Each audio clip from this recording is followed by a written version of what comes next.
So yeah, thank you all for coming to our Robot Folk Jam session at the Speelklok Museum, which is organized in collaboration with Impakt Festival, of which I am one of the curators. And yeah, my name is Luba Elliott, and I specialize in looking at AI, artificial intelligence, in the creative fields.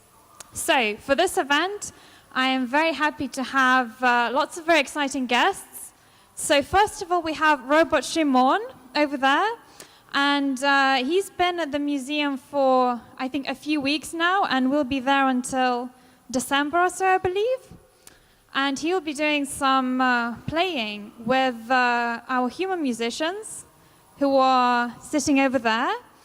And they are called Continental Ceili Combo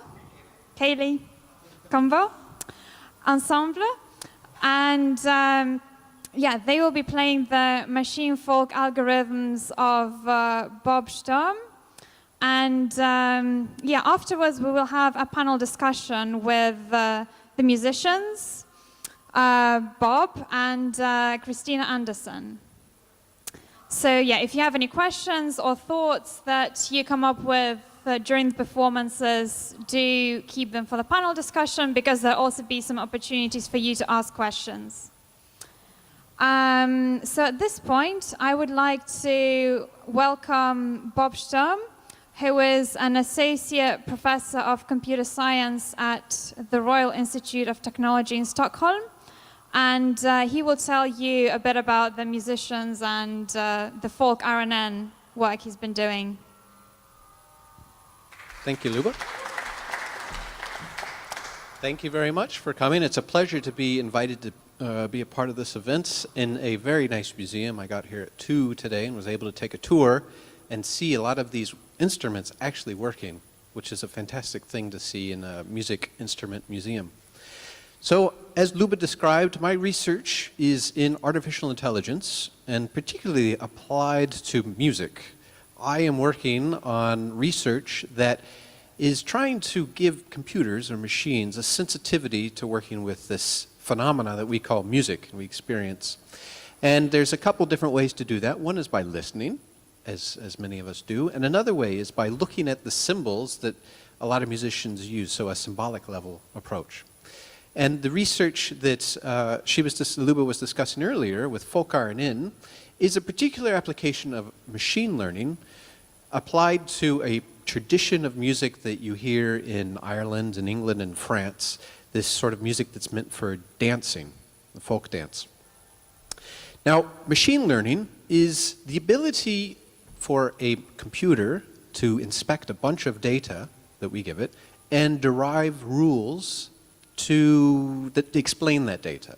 So instead of programming the machine to say every C chord must be followed by an F or a G chord, but never an F sharp major, instead of programming these rules, it learns these rules from the data somehow. You just have to have a lot of data to do it, and you have to have a rather big computer in order to do that.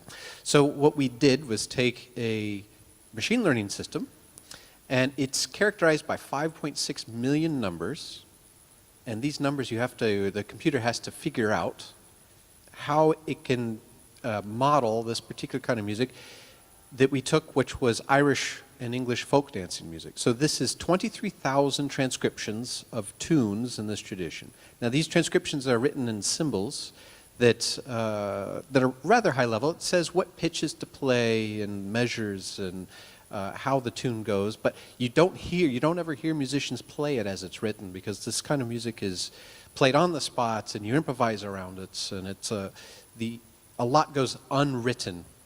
But we train the computer on these 23,000 tunes, and then after a couple days worth of training, it is able to generate more of the same, or what we think is more of the same. So what we did was generate 100,000 new tunes. And we created 34 volumes in PDF form of these 100,000 new tunes and put them on the internet. And we've been exploring the effectiveness of this algorithm in mimicking the style, in its usefulness for music creation, and how to improve the algorithm, how to apply it in these different use cases. Now, recent news, in January of this year, we challenged some professional musicians in London to create a plausible album of folk music from this material. Can they produce an album quite easily from this material, record it professionally, and can we send it to reviewers around the world and have them review the music, but not know that it was generated by a computer? And a couple weeks ago, we had revealed to the reviewers who listened to and wrote some words about the album that over 50% of the album came from material generated by a computer. And a lot of the reviewers did not change their mind on the quality of the music. They said they were sad that the backstory that we invented was not true, but that they really like the album and they'll continue to play it on their radio stations. Now, the musicians you will hear today, I gave the same challenge. Here's 100,000 tunes, and create something to play at this event. So you as an audience will hear this group play 3 tunes, and it's your task to figure out which is human generated, which is a traditional tune, and which isn't. So with that, I would like to introduce Tien and Bas to play a set of music. Een goedemiddag allemaal.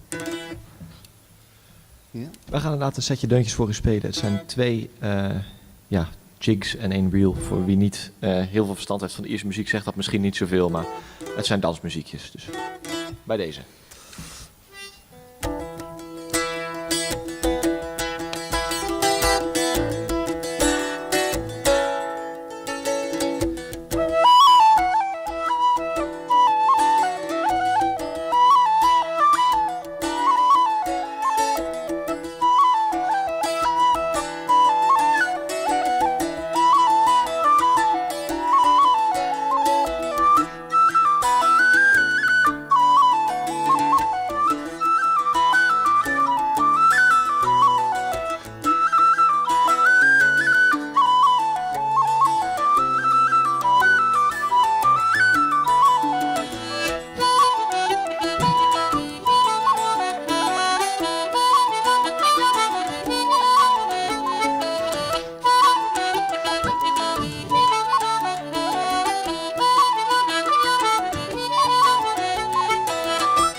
Eeuw.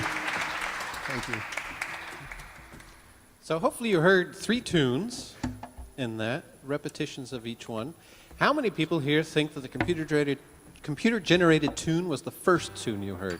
Show of hands. And the second tune. And the third tune. So, okay, so everyone thinks one of those tunes was computer-generated. Every one of them was computer-generated. Yes. And in fact, these ones were titled as well, at least the first 2. Yes, Do you remember the titles? I can look them up. Hang on. For this model, the titles were generated by the computer as well.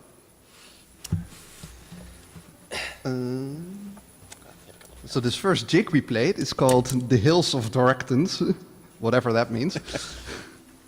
The second jig we played was called The Temples of the Warven. Don't know what that means either. And the reel we played at the end was called Unity is an Ugly Thing. All right. So not only did the machine learn to generate these tunes, these transcriptions, but also to title them, which is an interesting look into the culture of this music. Now we're going to hear a performance with the robot, Shimon, not playing computer-generated tune, but a classic tune from a blind harper, Carolyn Turla.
Now we're all set up.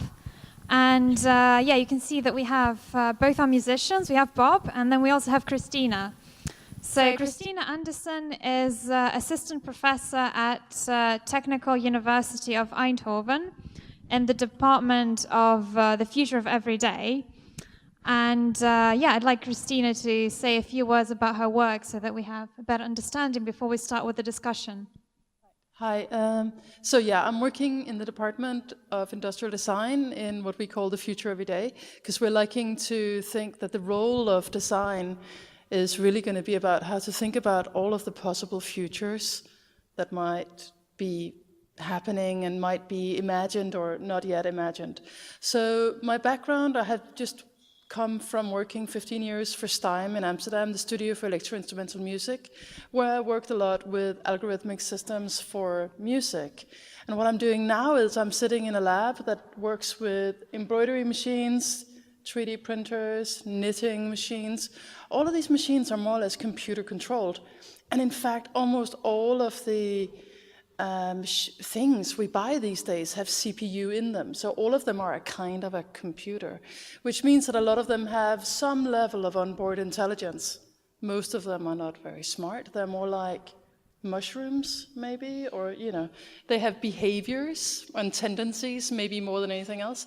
And my job is really to think about how can we take the knowledge we know from music and bring it into this new world. And so my own personal interest is really how can we collaborate with semi-intelligent machines as creatives. So that's kind of my I really stake like in this. kind of your comparison of these machines to mushrooms. I haven't really considered them like that before.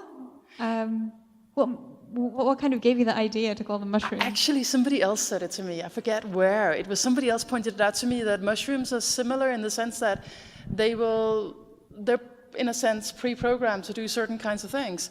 They appear under certain trees, under certain weather conditions, but we wouldn't assign them smartness in a human way. And I think that one of the things that I've coming to realize is that instead of comparing whether a machine has intelligence on some kind of par with a human, it might be worth considering many kinds of intelligences, and maybe mushrooms is one of them. I think the largest living organism in the world is a mushroom, Yeah. a fungus. I know. And it's the part you don't see.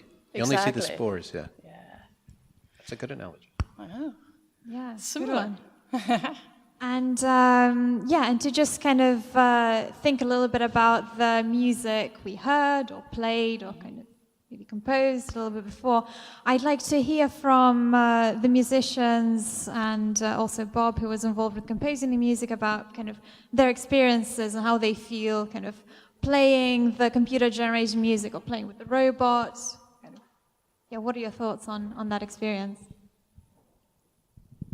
Well, both things were really fun to do, but both were tricky in their own way because it's different from what we usually do. Playing with the robot, for example, I mean, it's my new favorite thing, as I said to Bob last week, just watching it play. But playing along with it is really tricky because when you're playing along with other musicians, you're constantly adapting to what everyone else does. When someone misses a beat by 1 millisecond, then all the others will just miss the next one by maybe a tenth of that, and it sort of auto-corrects all the time. Whereas now, if we miss a beat, we have to catch up the next one because the robot won't do a thing. And that's, you have to keep correcting for this in your head because the robot won't notice. And that feels very different. How was the robot in terms of performance? Was it kind of mainly correct in the way it was interpreting the music? Well, that would be cheating because I arranged the music, the part that it played. It's the basic melody is, as Bob said, is a really old traditional Irish melody that was written around 1700, I'd say. So I sort of arranged it out for it to sound lovely on an instrument like this. So yeah. And the execution of that was Well, quite... Like, because I guess if you had a human playing that instead. Yeah, if you... That would be very different, yeah. Yeah, because sort of a sense of swing is missing that you can't really characterize by just writing out what the notes are. Yeah. And especially for dances like these, or things that have been passed on, this swing you feel is more of a feeling than something you write down, and it can't really capture that. Yeah. So on to the Irish music. Now, could you estimate the number of Irish tunes you do know in your repertoire? Is it in the hundreds? A couple of hundred, maybe. Somewhere between 300 and 400, yeah. 300 or 400. And this strange email came your way from me. Here's 100,000 tunes, computer generated. Find some to play at this event. And how hard was this exercise? Was it easy to find the tunes, or what strategy did you use to go through them? Well, okay, so of course there was a massive amount of tunes, and some of these are more suited for playing on our particular instruments than others, because it depends, of course, if you play violin, then it's very different what kind of tunes you would like to play. So I looked for tunes specifically that work on the whistle as I play. And we were also thinking of creating a set of tunes. Like we played 3 tunes in the set, and then you're looking for specific keys that the tunes are in.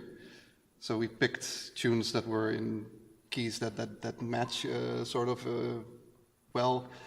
And of course, we had to look for rhythms. So the first 2 tunes we played, they were in a jig rhythm.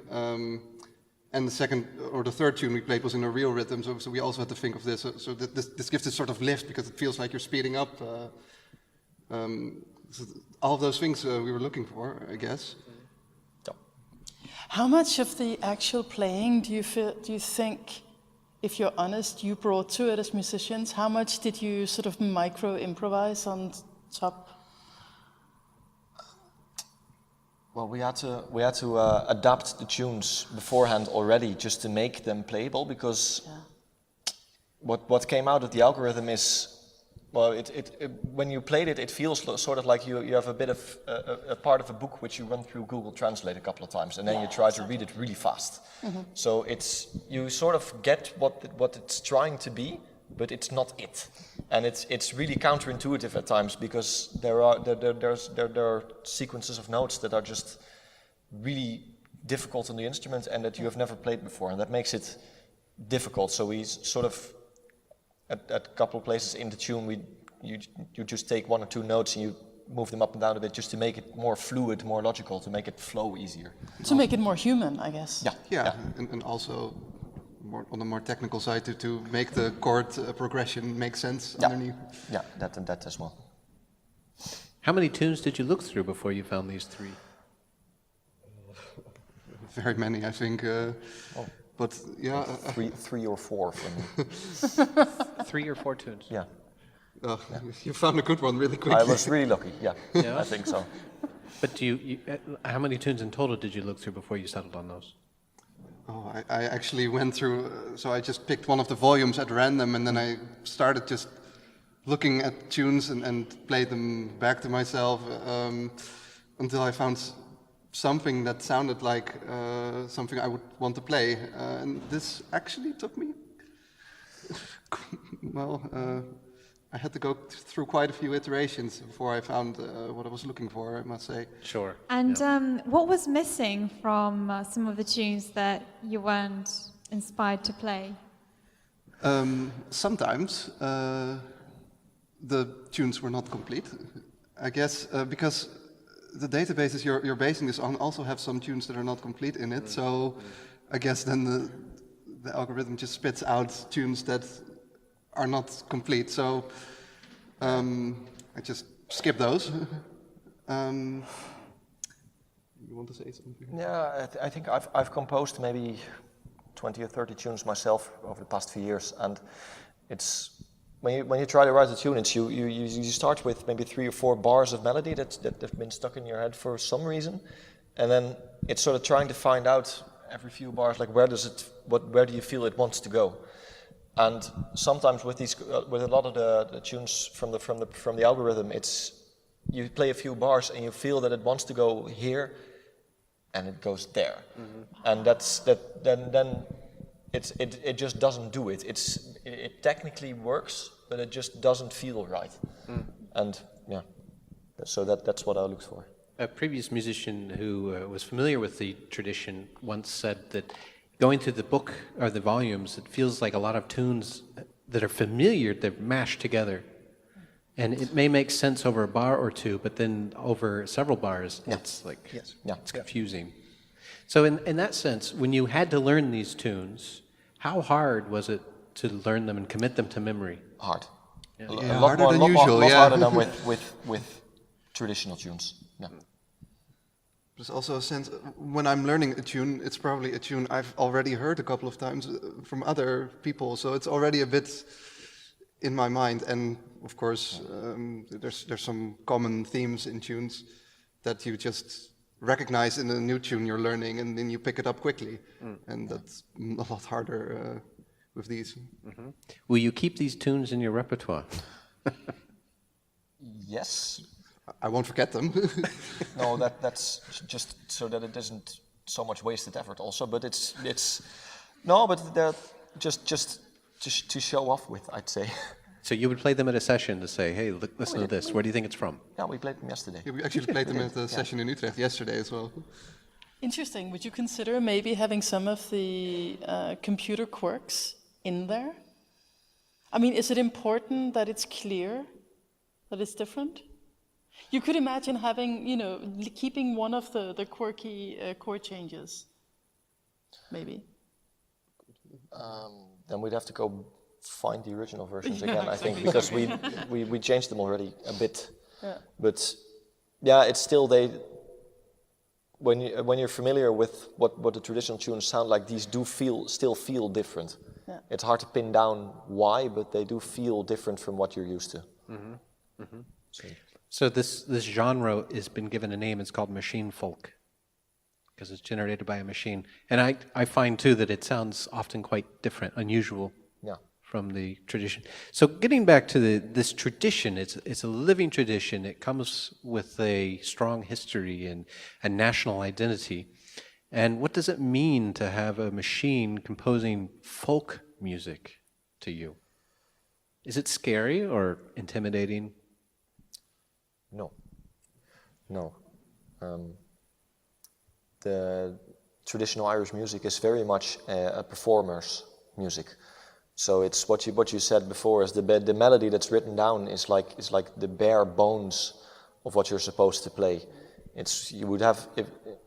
I've played a couple of times with classically schooled musicians, and when you show them a piece of sheet music from Irish music, they look at it and say, "Is this it?" Because it's really easy what's written down, but that's never what you play. There's supposed to be like 3 or 4 extra layers of ornamentation and variation and improvisation on top of it. So right now, for example, we played them all 3 times around, and all 3 times were almost exactly the same, I'd say. Yeah. And that's not what you're supposed to do. We were a bit limited now, partly because of the time for practicing, and partly because the tunes were just so different, and it's hard to figure out a way to make variations on them. But the composing part is not what makes the music challenging. It's the performing the compositions. So when you get a computer that can do that, we'll start sweating. Bob, so you've done a lot of these public sessions where you get musicians or machines to play some of your folk R&B music. So I think you have quite a lot of experience in popularizing this machine music. And what are some of your learnings or main audience feedback that you've received? It'd be good to see how that kind of compares with this session and other music performances in general. Sometimes what caught us off guard in the beginning was a negativity, or there was some feeling of a threat to the tradition, that why are you fooling with this music? You're an egghead, you're in some random university somewhere, and you're building a computer to fart out random tunes. Just go somewhere else. And that caused us to step back and say, what we're doing, is it right? Or what right do we have to take this data that's available online? It's been collected from people entering in the data by hand for a reason that is not what they intended for us. And we take the data, we train our algorithm on it, we spit out more of the same. And is this trivializing a living tradition? And then we started to realize, okay, we need to work with people that know this music. And we need to have an open dialogue about what rights we have to the music, how we should present it, the ethical dilemmas of what do we give back to the music, to the tradition. And that's led to some very positive and deep discussions with some practitioners in London and a variety of collaborators. And some people say, no sweat, this music is for people. Music is a human activity, and humans are always going to be a part of it. Who cares where the tune comes from? If it's a good tune, then let's play it. If nobody else knows the tune and it's just me in the session, that's not going to be fun, because the session is a very social activity. So we play tunes that everybody knows and everyone can play typically. So there's that group of people that aren't threatened at all, but there's another group that recently they've started to see this album that came out and the success that it's had, and they say, that's nice, but it makes me sad. I'm saddened by this. And I'm plumbing, why does it make you sad? And some people say it diminishes the human genius in music. You know, if a machine were able to paint a beautiful Rembrandt, then what does that say about humanity? And in fact, a machine did paint a painting in the style of Rembrandt actually in Delft. I think it was a collaboration with the University of Delft. An actual oil painting that looks exactly like what Rembrandt would paint. And so here's an example. So what does this mean for art in general and machines? You cannot, it's easy to, in our hyper-capitalistic society, to mistake the art and the artifact. That art is something that's bought and sold, that it's that painting, or it's that photograph, or it's that CD. But it's the experience of art that's important, and that's always going to have humans involved. And whether it's a computer that's farting out these tunes in a random academic lab, or it's somebody toiling away in a field, you know, in the middle of the 19th century in Ireland, writing a song called A Bag of Spuds, no, it's part of culture. And machines are now in our ecosystem. It's a part of our life now. I have a question for you. So let's just imagine that Shimon could play directly from your database somehow. Because the way that I understand folk music emerging is not so much somebody toiling away trying to write a song, but much more somebody sitting with an instrument, feeling their way through the instrument until it sort of feels right. So it's not a written exercise, it's not a note exercise, it's more of a live composing in a sense. Social exercise. And I'm wondering what would happen if your system was able to participate in a group session. So that you could imagine that let's just, for sake of argument, we have a unit that can play a instrument. And it'll do it slightly wrong. It'll have a go, but it won't be right. And you're not necessarily following, but you're playing with it. Does that make sense? Would that be interesting? Or because now you were executing the music as it were, with some human filters. Mm-hmm. Yeah. I'm wondering if there was something to be explored in the collaboration with the actual robot that, as you say, doesn't follow, it doesn't help correct your errors, it's doing its thing within its own logic. I don't know.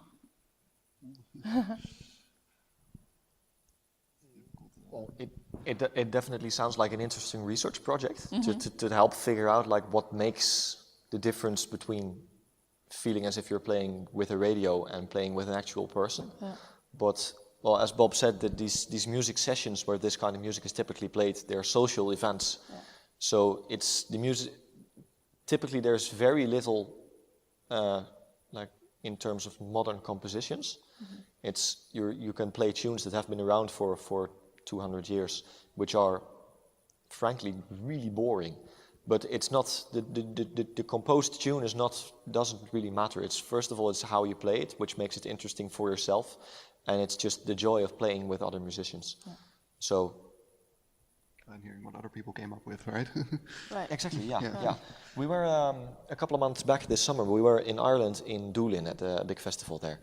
And on the stage there was Martin Hayes, who's this world-famous fiddler from Ireland, and he played a tune that's called The Bridge is Full of Stitches. It's one of the easiest Irish tunes in existence. I think it's got like 6 notes. It's one of the first tunes you learn when you're this big.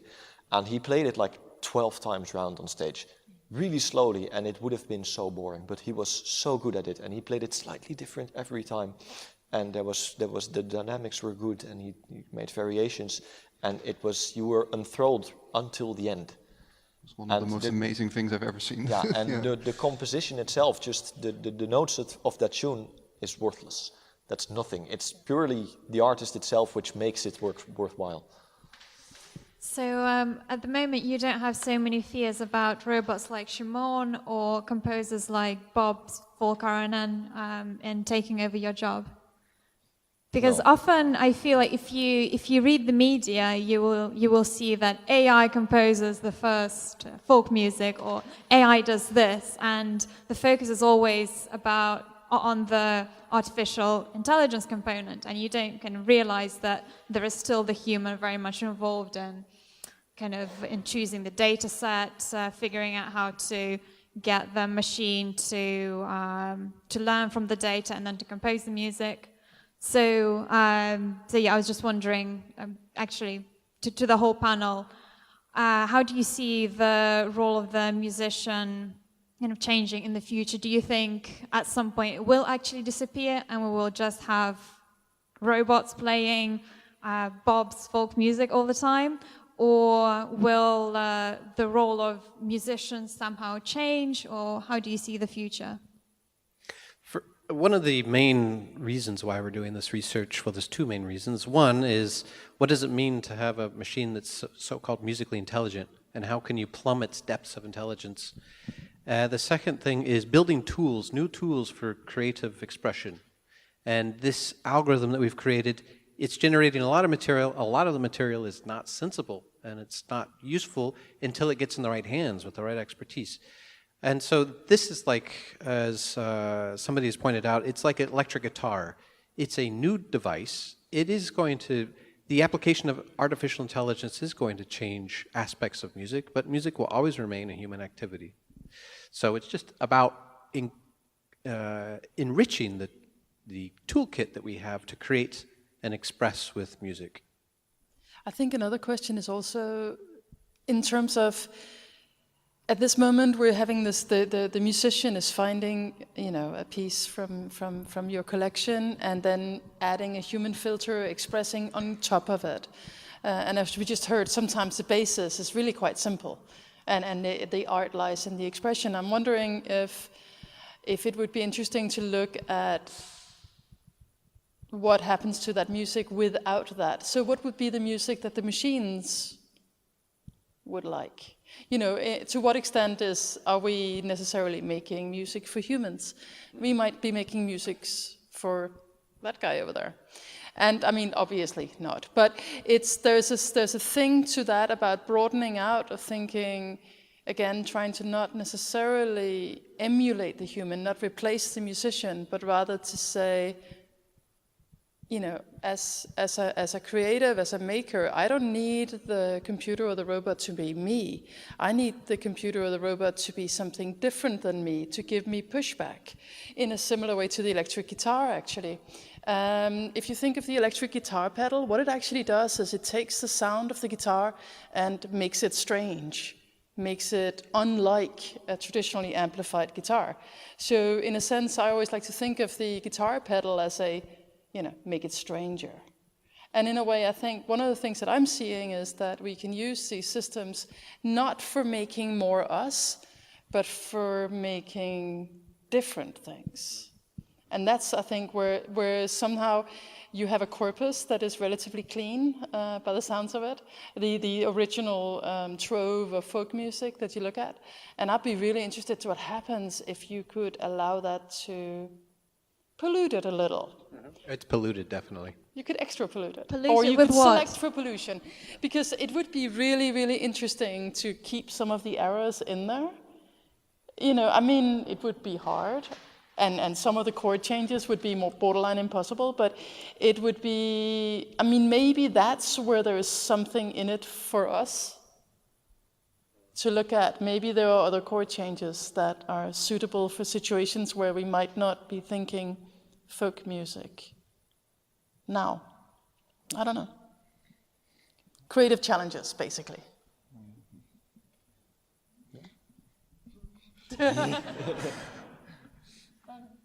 Yeah, and so Christina, you work a lot with kind of different machines and thinking about how algorithms are involved in them, and you have a background in music as well. So I was wondering, what are some of the future musical instruments can you kind of envisage that we might eventually come up with?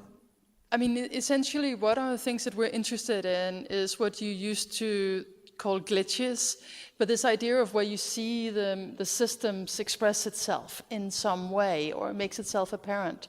So one of the things that we're thinking of a lot is trying to essentially make guitar pedals for machines, to see, can we make things, are there artifacts of production, artifacts of music production, but also artifacts of other things. Let's say you have a robot that can paint with oil.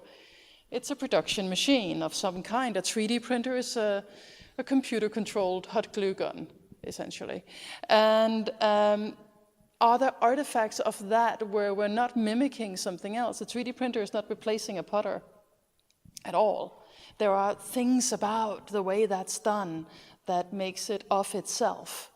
So that's something that I think is interesting. Are there instruments that are not necessarily replacements of, you know, a human can play that thing, but are there entirely new things to look at?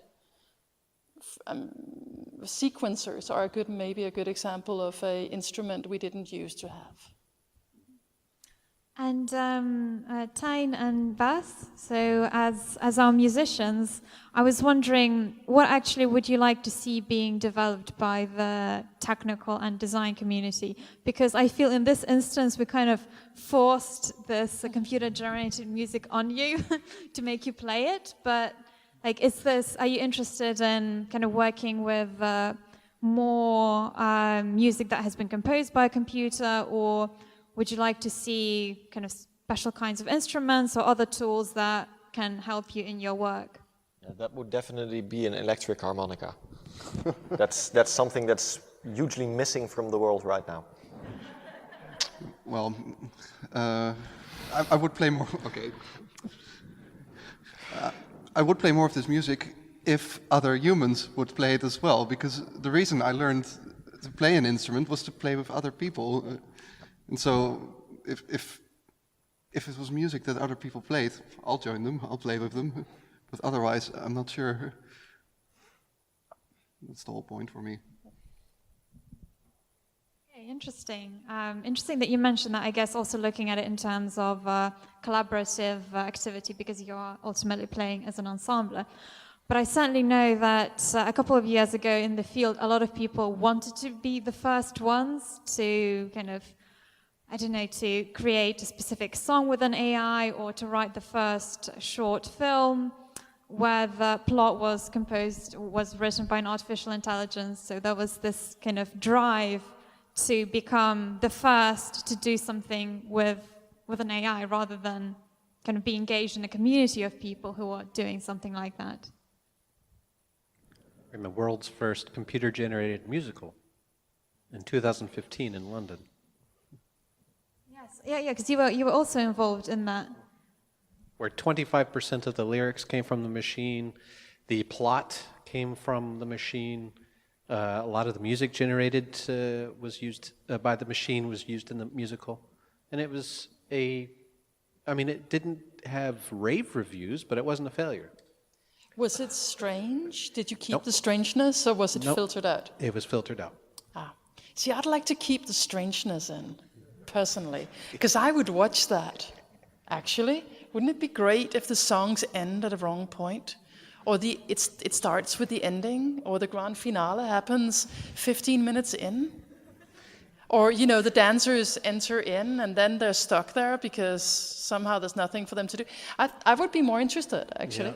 That's a common theme, actually. We had a concert of computer-generated music in London, and we had a questionnaire at the end, and we asked what people how they thought about it, what their favorite piece was, what they were listening to, knowing that the machines had been involved in the creation of the music. And a lot of people said, I was listening for mistakes and those sort of awkward things that you would expect a machine to make. And that's an interesting, that they're expecting these kinds of mistakes. I mean, I wouldn't make them artificially. I mean, I wouldn't put them there if they weren't there. But I think it would be interesting if they are there to keep them. Yes, and one Just a characteristic of robot folk, right? Because otherwise, you could go to the other musical. Yeah. Do you know what I mean? Like, I get it. I think I want to add things, not replace things. Maybe.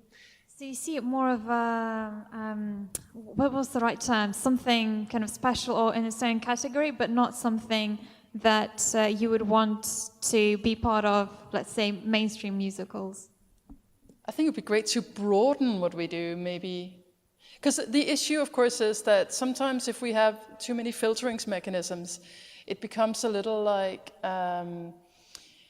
you know how autocorrect on your phone, if you use a very unusual word or the word in the wrong language in a middle of a text, it'll guess what you're doing and it'll often be wrong. And sometimes when you filter too much, the grooves become deeper rather than wider. And I guess I'm more of a wide groove kind of person. There's a great quote by the English philosopher Whitehead where he says, I can't remember the real quote, but he basically says something to the tune of, a sailor who's lost doesn't want to know where they are. They want to know where are the other places. And that's how I feel about this.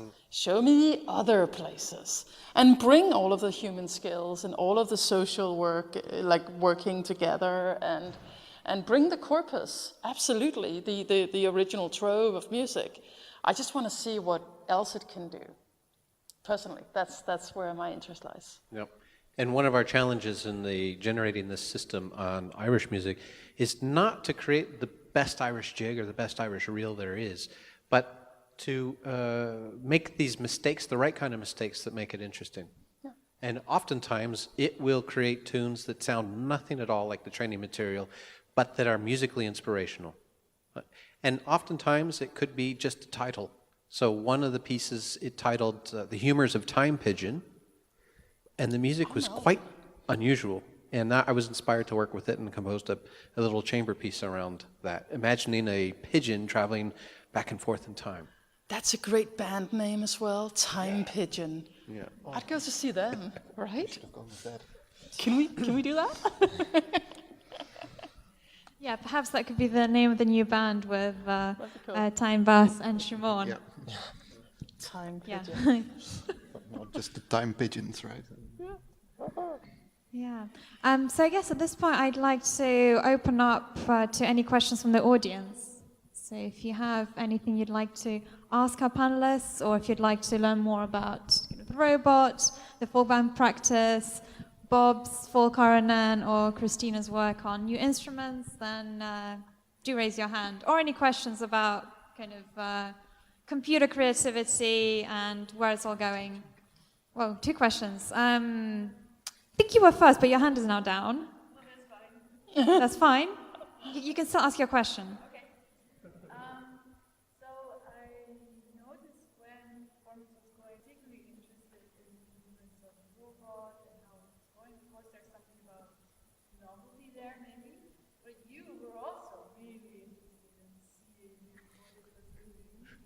It's also new to us. Because you did work with it already, do you feel on stage that people are like shifting their eye over a bit, but that's also where my attention was. So it's I get it.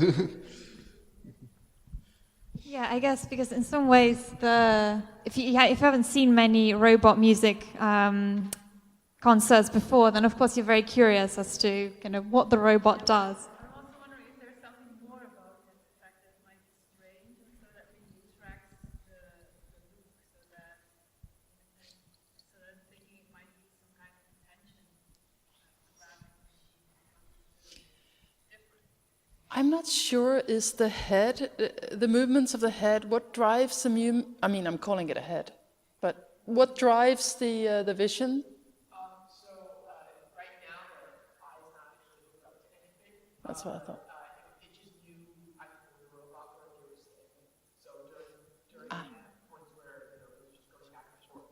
So it just bops a little. Exactly, it tries to do like when tries to get the beat kind of. Right. So in a way, it's sort of doing music theater. That part of the robot. I think the way I explain it when people ask this question when I'm presenting the robot in the museum, they're like, what's the point of the head? Some people are curious, some people are angry that they see that it's not attached to the arms, but you notice it's not. It's a completely different robot, actually. And they feel a little bit betrayed by they find that out. And I say, would you care about a robot if there were just arms? It's entirely the head and the movement, and the ability to signal things to musicians that makes it even relatively interesting and playable. Like musicians are able to play with this thing because of that. Right. So do you think it could do it with the head only? Does it need the marimba? That's a good question.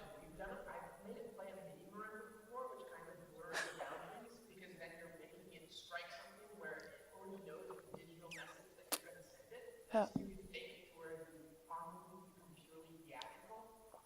And yeah, people find it just as engaging to play with it. That's for sure. There's some interesting science to be done right there about maybe just get rid of the music part.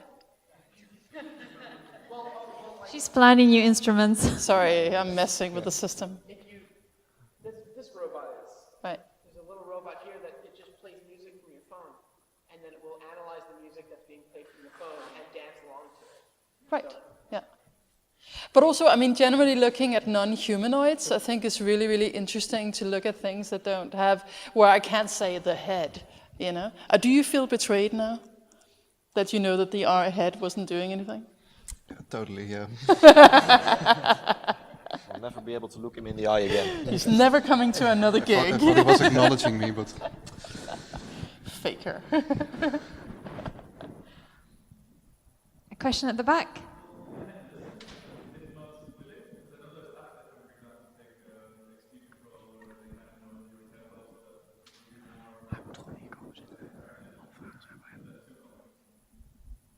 It's still a robot question, so you should answer that. give him a mic. Give the man a mic.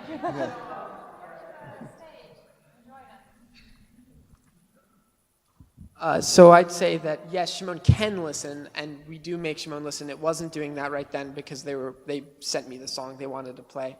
But yeah, so Shimon can do it can do basic things like the same things that I think you're talking about, where you can do beat tracking and things like that. It works much better with songs, which is why that robot does that very well. Because if you load up a pop song, it's able to really accurately get the beats and the sections, and it's able to create an actually like a structured dance track to it. Shimon, it's harder, so we usually do fusions where we turn on, like listen for a beat here in the song, and we kind of tell it like this is the section of the piece where you're going to listen to this musician, and then Shimon will get a tempo and then just stick to it, and then basically ignore other, tempo following and things like that, if that makes sense.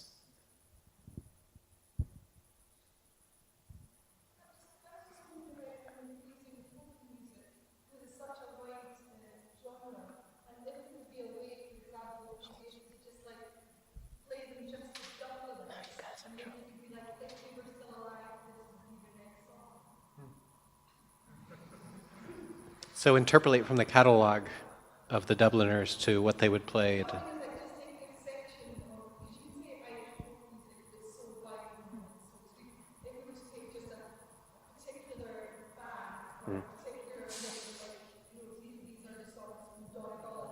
Yeah.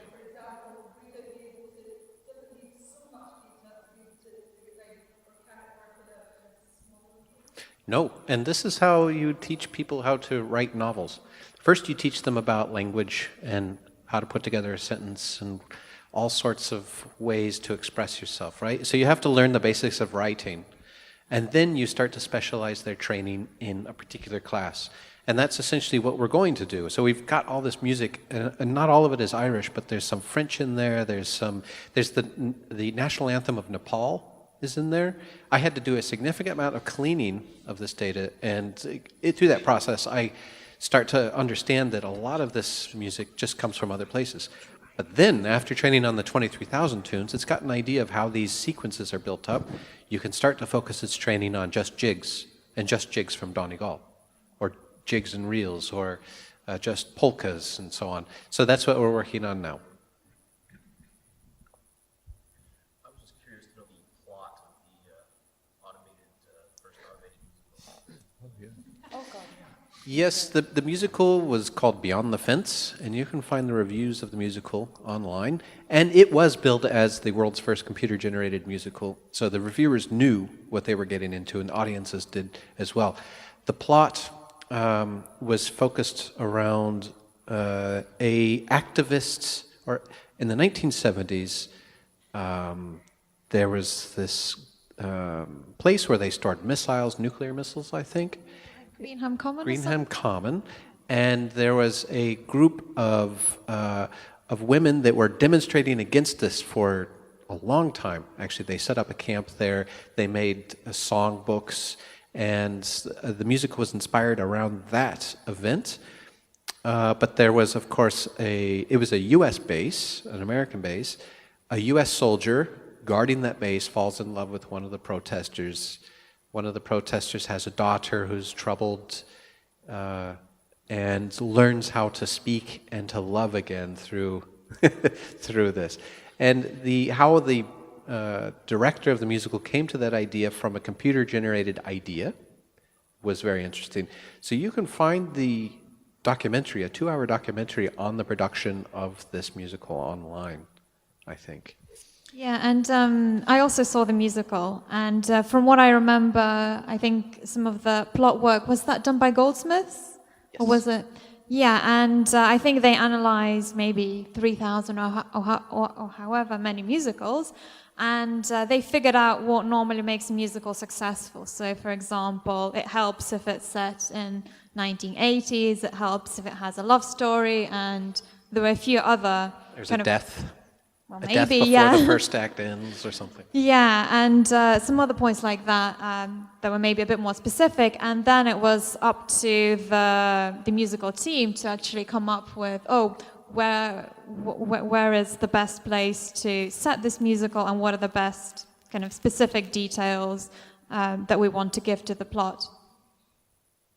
I would love to have been live, so that it's a sort of an improv. It'd be great if the plot changed every day, right? Yeah, we're not there yet. You'd get return customers. Or maybe not. True. Any more questions?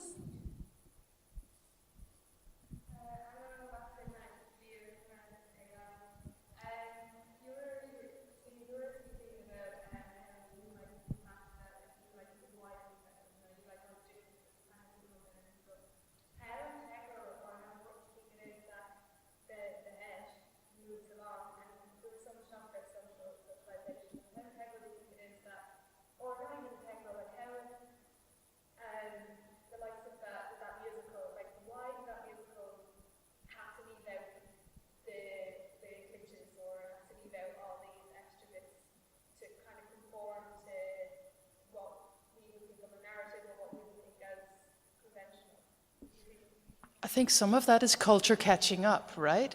So, there's the first movies were like theater plays, or were trying to depict a phenomenon that, in real time, there would be very little cuts, for example, or so. And in a similar way, we think of a camera as recording reality as it is, and with Photoshop, etc., we are thinking that less and less.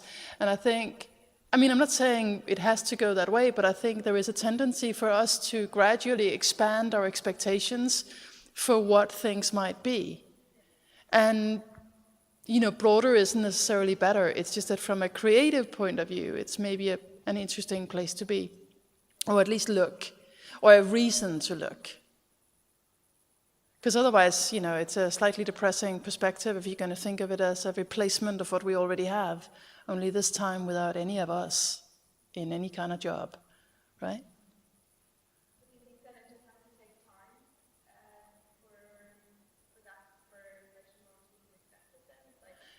I mean, I think that it's a robot like this is very much it's enacting robotics maybe more than it is, in my view, robotics.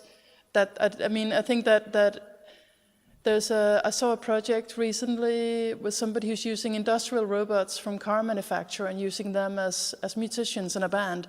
And that's maybe more interesting. They do not look anything like humans.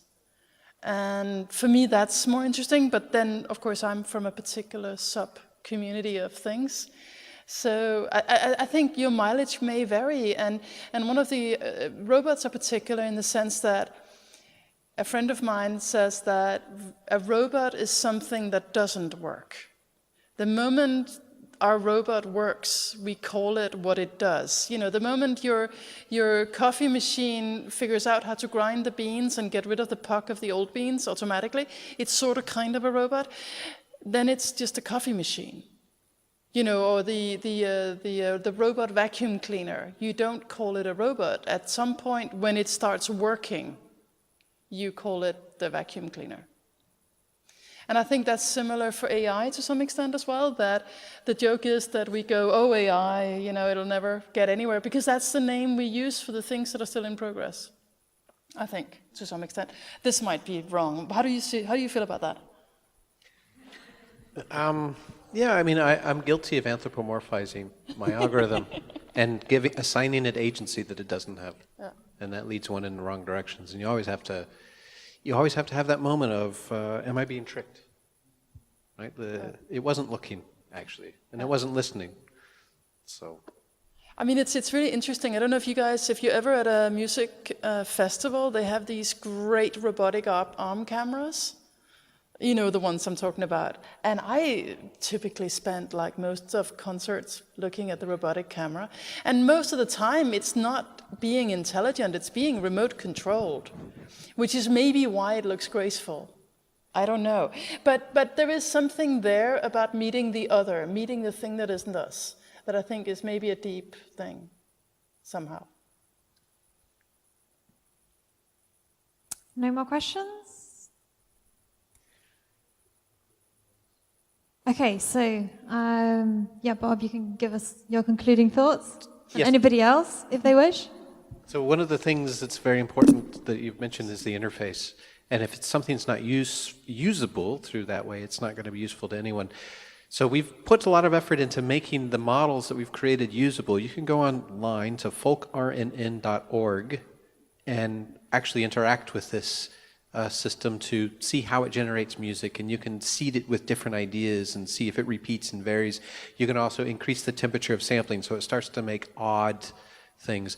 And then if you like what you've created on there, you can hit this archive button, and that'll submit to a new website called the machinefolksession.org, which is collecting music that humans have selected, generated by the machine, that is stored and collected, and it's in this repository that's growing as we go.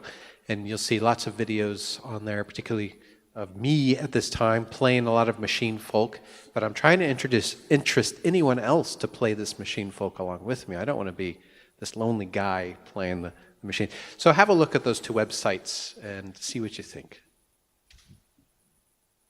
Cool. I think that's a good place. It's a good place to end, isn't it? Definitely. Yeah, we can wrap up at this point. So thank you so much to Tijn and Bas, our musicians. And Shimon, of course, to Kristina and Bob, and yeah, thank you all for coming. if you haven't been to the Robots Love Music exhibition, you should definitely have a look, because I think, yeah, there are some very fun robots on display, as there are in this whole museum. And yes, you should also definitely come to Impakt Festival, which will be held between the 24th and the 28th of October here in Utrecht. And it's themed on algorithmic superstructures, so looking at how algorithms become part of our daily lives and influence us and cause all sorts of political changes. And as part of the festival, we will also be doing some tours. Actually, I will do them through the collection. So you will kind of learn more about AI, robots, music, and how it relates to kind of to culture and so on. So yeah, come to Impakt Festival at the end of October. And yeah, thank you all for coming. Have a good evening.